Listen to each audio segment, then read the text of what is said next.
So we're talking about parallel circuits again, and the title of this is Parallel Circuits Are Easy because it's true.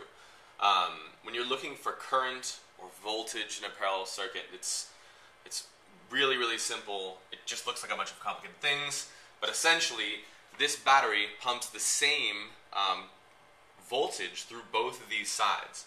It's the same, like it does not matter how big this resistor is or this resistor, they both get the same voltage. So essentially, they're almost like two different circuits in that sense, if you're looking for current. So, what is the current for a 6 ohm resistor? We know that our equation, our Ohm's law equation for current, resistor, and voltage, so is V equals IR. Okay? If we're looking at this, we know we're looking for current, so we don't know RI. But we do know that we're talking about a 6 ohm resistor, and that's the one right here. So my resistor is going to be 6, and then equals, I know I'm not sure what I is, we're trying to find what the current is. But I do know that my power source, or maybe a battery, is 40 volts. So over here for V, I'm going to write 40. Now, it's obviously a little bit more complicated when we're talking about parallel circuits because there's a lot more power that goes into it, but each side gets the same amount. So all it is, it's basically two different V equals IR for each of those, two separate equations. So let's solve this. So 40 equals I times 6. So this is easy. I need to get I by itself. So if I divide both sides by 6, I can do that pretty easily.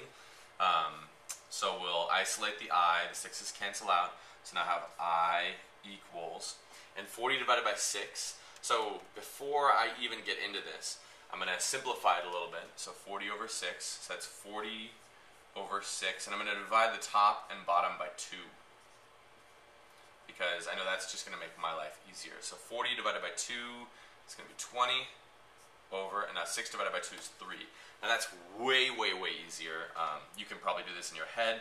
So let's finish up our division. So we've got 3 going into 20. So 3 can't fit into 2, but 3 can fit into 20 6 times. Okay. 3 times 6 is 18. Okay. Subtract, and I get 2. Remember, my decimal point goes right here, right beyond that number, and I was dividing 3 into 20, so I wrote the 6 right above the 20. We're not done yet, so we'll add another 0. That's going to come down here.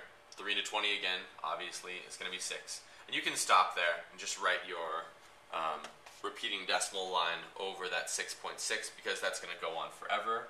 This will be 18. I'll subtract and get 2. So our final answer that I'm looking for, so we have 6.6, and then I was left over here, so I'll write 6.6 equals I. And I know current is in amps, so I'm going to write over here in a nice clear space, so I equals 6.6 amps. That's it.